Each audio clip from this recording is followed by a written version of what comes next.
And then that's anarthrous, works. So he's talking about divine word and divine works. That's really critical to what's going to be in the next video. Okay, so can those divine words that are just sitting in his head, all right, without the divine work of belief, because God has to, you can believe in it, but until God puts it in your head as a result of you believing in it, it's just like salvation. You believe, but God has to put it in your head afterwards, or it's not gonna save you. All right? Same thing after salvation. The word believe, well, that doesn't make it change you. Okay? It doesn't save your soul just because you've got it memorized. God has got to do something to it. So that's why this erga is anarthrous, meaning divine quality work. So he has divine quality word, but he's not believing it, so there's no divine quality works. So can that faith save him? It's not talking about save him to heaven. It's talking about the same kind of save that he was talking about back here in 121. See? Receive the word. That's what they weren't doing. It's implanted in you. You've got it in your mouth. You've got it learned by heart. You're saved. Okay, but your soul isn't benefiting from it. So when he uses the word save down here in 2:14, see, this is what happens when people ignorantly use the word out of context. When he's talking about save here, he's referring back to, 121. He's saying, hi, you got the word in you, but you're not receiving the word that's implanted. So you know what? It's not saving your soul from its trashed up thinking. So all these doer things aren't true of you. You're just a hearer. You're a hearer deluding yourselves. And now he's closing the point in 2:14 by saying, whoa, the faith is just the word inside you. It's not believed, so there's no divine works because God's not going to process what you don't believe. Okay, well then that's not saving you from your trashed up thinking. That's the context of 2:14 is 121. It's not talking about salvation for heaven. It's talking about salvation of your thinking.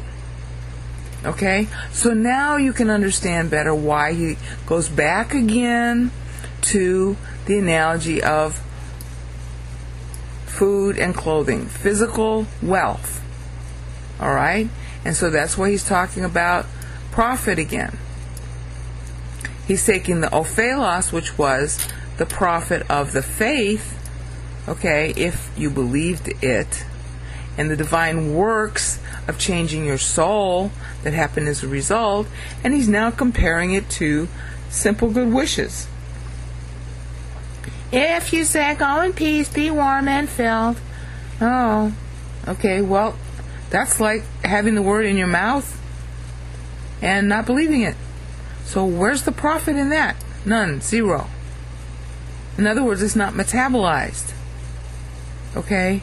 If you need food and there's no food, then you got nothing to eat, so there's no profit. You got no clothing, and instead somebody just says, oh, go in peace. Well, you still have an empty belly and you still don't have any clothes. That's like not, believing in the word that you hear. Okay, so this is just mouthed words. It's not really translated into believed word. So there's no divine works. Okay, my pastor gets what he calls Operation Z from this. Is that the word comes into your head, and when you believe it, then God turns it into something that nourishes your soul. And that's exactly the analogy James is making. Word in your head, without you believing it, it might as well just be good wishes. Just hot air. Okay, Matthias. Back here.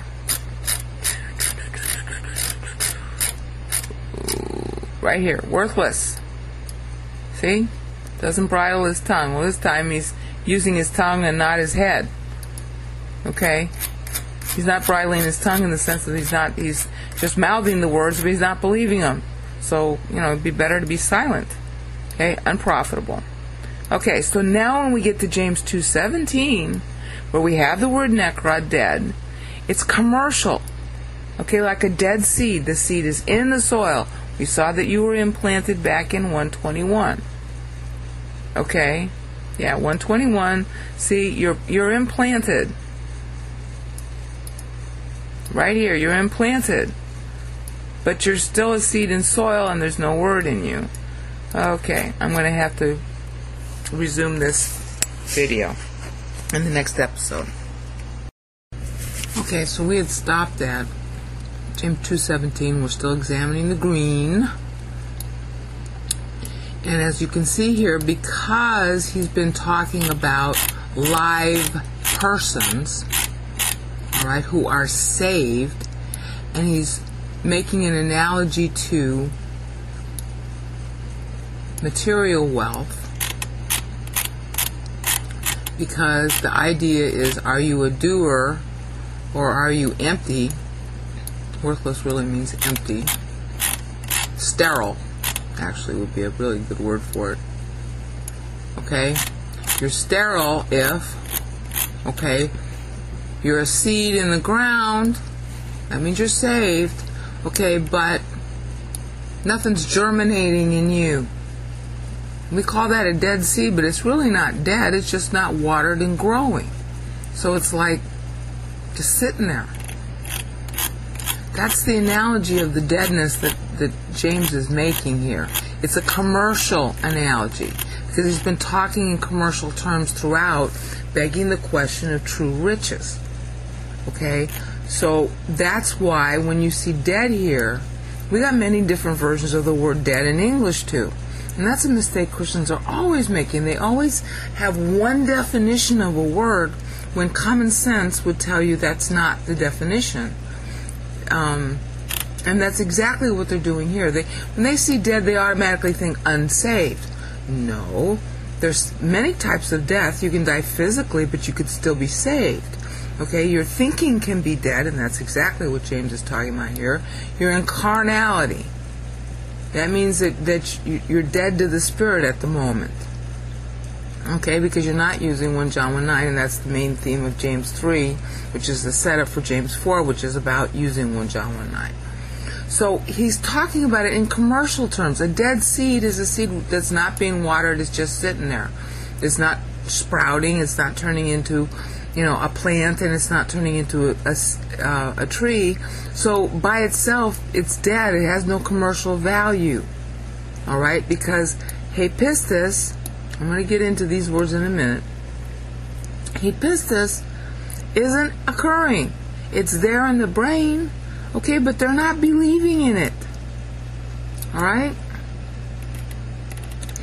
And we know that, again, I covered this in prior videos, but this is all review prior, to get to the setup.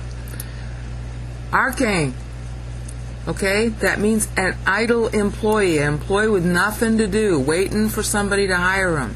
So the faith, the word in you, because it's not believed, okay, is an idle employee. And it's translated useless, but that's not really what it means. It means an idle day laborer, literally. So it's like you got all this word in you, and maybe you've been mouthing it and learning it, okay, but you're either not filled with the Spirit or you're not believing it. So that word in you is just like an idle employee. So it's not talking about dead as in spiritually dead. It's talking about carnal. Because again, all throughout we've seen this, brother or sister, my brethren, that's the context. He's even repeating it in 2:14, so nobody should read 2:17 or 2:20 as referring to somebody who's not really saved, because they don't have any good deeds that even a Muslim can do. Okay, you got that? Sorry to be so harsh, but Christians they prove they hate the word when they don't study it properly, and they just blithely quote verses without looking at the context. This is sheer insanity here. Okay, brethren, right here in context 2:14, even if you didn't know the rest of it, you cannot be talking about somebody who's not saved. All right, because he's talking to you and he's treating you as being already saved. Okay, so this kind of death is carnality. The faith is sitting there unemployed. That's what RK means. Unemployed. Waiting to be employed. So the word in you, obviously, it is not dead. It's waiting to be employed. But you are dead. Carnal. Okay, so then the word in you is just sitting there waiting for you to use 1 John 1:9 again.